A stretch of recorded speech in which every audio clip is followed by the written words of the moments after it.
امام غزالی رحمۃ اللہ تعالی علیہ فرماتے ہیں جب تو مخلص ہوتا ہے تو اللہ تیرے عمل کو قوت دے دیتا ہے۔ آپ نے ایک واقعہ لکھا ہے، ایک آدمی تھا تو اس نے دیکھا کہ اس کے شہر کے اندر ایک بہت پرانا درخت ہے، تو لوگ اس درخت کی پوجا کرنے لگ گئے۔ اس بندے کو بڑا جلال آیا، نیک آدمی تھا، اس نے کلہاڑا رکھا کندھے پہ، آج میں درخت کاٹوں گا۔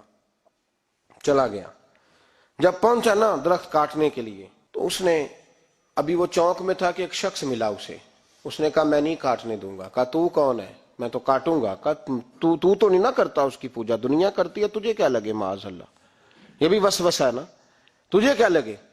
اور ذرا بحث زیادہ ہوئی تو اس نے، وہ سمجھ گیا کہ یہ شیطان ہے مجھے منع کرنے والا۔ اب اس نے کیا کیا؟ میں نہیں کاٹنے دیتا۔ کہا نہیں میں کاٹوں گا۔ بار بار دل سے خیال آتا کہ یہ شیطان لگتا ہے، لیکن وہ انسانی شکل میں تھا، بات واضح نہ ہو سکی، بحث ہو گئی، یہاں تک کہ تلخی ہوئی، تلخی آگے بڑھی تو ہاتھا پائی ہوئی۔ اس نیک آدمی نے الٹے ہاتھ سے اس شیطان کو پکڑا اور زمین پر پٹخ مارا، بچھاڑ دیا، اور کلہاڑی لے کے کہنے لگا پہلے تیرا گلا کاٹوں گا پھر درخت کاٹوں گا۔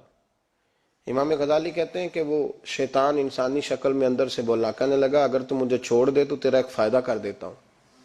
اس نے کہا وہ کیا؟ کہنے لگا 2 دینار، روز تجھے فجر کے وقت اٹھے گا تو تیرے سرانے ملا کریں گے 2 دینار۔ درخت کاٹ کے تجھے کیا ملے گا؟ تو اس طرح کر، اس سے غریبوں کی مدد بھی کرنا، کھانا بھی، کوئی انسٹیٹیوٹ، کوئی ادارہ، کوئی جامعہ بھی بنا لینا۔ ہمیں چھیڑ کے درخت کاٹ کے، یہ بہت ساری لوگوں پہ حکومتیں ایسا کرتی ہیں، یہ مشورے دیتے ہیں مولانا آپ حکومت کے مسئلے میں نہ آئیں، آپ فنڈ لیں، آپ فلانا کام کریں، ادارہ بڑا کریں، آپ کو کیا لگے۔ اور یہ بھی ایک ترتیب ہوتی ہے، آپ، اور بہت سارے لوگ مشورہ دیتے ہیں جی ٹھیک ہے دین کا کام زیادہ ہوگا، ادارے زیادہ بڑھیں گے، بچے زیادہ پڑھیں گے، لیکن دین کا یہ مزاج، دین کا مزاج یہ ہے کہ جو غلط بات کرے اسے روکا بھی جائے اور ٹوکا بھی جائے، اسے سمجھایا بھی جائے، یہ مزاج ہے دین۔ اس بندے کے اندر لالچ بیدار ہو گیا، اس نے کہا بات تو ٹھیک ہے، اور پھر اندر نیا وسوسہ آیا کہ درخت کاٹ دوں گا تو بندے کل کسی اور کو پوجنے لگ جائیں گے، تو پیسوں کا فائدہ ہے، غریبوں کی مدد ہوگی، فلاں نیکی ہوگی، فلاں خیر ہوگا، فلاں ویلفیئر ایسوسی ایشن بن جائے گی۔ گھر جا کے واپس چلا گیا، چھوڑ دیا، درخت کاٹنے کا ارادہ ختم۔ واپس گیا نا گھر، رات کو سویا، سویرے اٹھا تو 2 دینار پڑے تھے، بڑا راضی ہوا، کچھ کھایا، کچھ کھلایا، کچھ رکھا، کچھ بانٹا۔ اگلے دن پھر اٹھا تو پھر 2 دینار پڑے تھے، کچھ کھایا، کچھ کھلایا، کچھ بانٹا، کچھ لوگوں میں تقسیم کیا۔ 5-6 دن تو پیسے آتے رہے، 7ویں دن اٹھا تو کوئی شے نہیں تھی، 8ویں دن پھر کوئی نہیں تھی، 9ویں دن پھر کوئی شے نہیں۔ اب پھر کلاڑا اٹھا لیا، میں درخت کاٹوں گا۔ پھر چوک میں گیا، پھر شیطان انسانی شکل میں، اب پھر گفتگو ہوئی، میں کاٹوں گا۔ اس نے کہا اب نہیں تو کاٹ سکتا، میں لڑوں گا۔ کہا تو اب لڑ بھی نہیں سکتا۔ اب جب گتھم گتھا ہوئے، ہاتھا پائی ہوئے، جھگڑا ہوا تو شیطان نے پکڑ کے نہ الٹے ہاتھ سے زمین پہ دے مارا، 2-3 تھپڑ اس شخص کے ہاتھ پہ دیے، کلاڑا چھین لے، چل دوڑ جا۔ اب وہ کہنے لگا سچ بتا تو ہے کون؟ کہنے لگا میں شیطان ہوں۔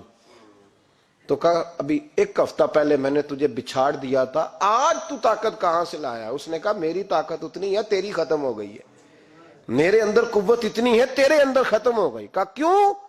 تو شیطان کہنے لگا جب تو 1 ہفتہ پہلے آیا تھا تو رضا الہی کے لیے آیا تھا، آج تو اس لیے آیا ہے، اس لیے آج تو آیا ہے کہ تجھے 2 دینار نہیں ملے، آج تیری جنگ دیناروں کی ہے، آج تیرا رٹا دیناروں کا امت مسلمہ کے ساتھ، اس لیے خدائی طاقتیں معاذ اللہ روٹھ گئی ہیں کہ ان کا رٹا دیناروں کا ہے، ان کا جھگڑا دیناروں کا ہے۔ صحابہ کرام علیہم رضوان کا رٹے دیناروں کے نہیں تھے، وہ دین کے ساتھ مخلص تھے، تو جس میدان میں نعرہ لگاتے تھے اللہ کی مدد ان کے سامنے حال ہو جاتی، انہیں کہیں پسپائی نظر۔ میرے جیسے خطیب روزانہ تقریریں کرتے ہیں، سالوں بیت گئے، انقلاب نہیں۔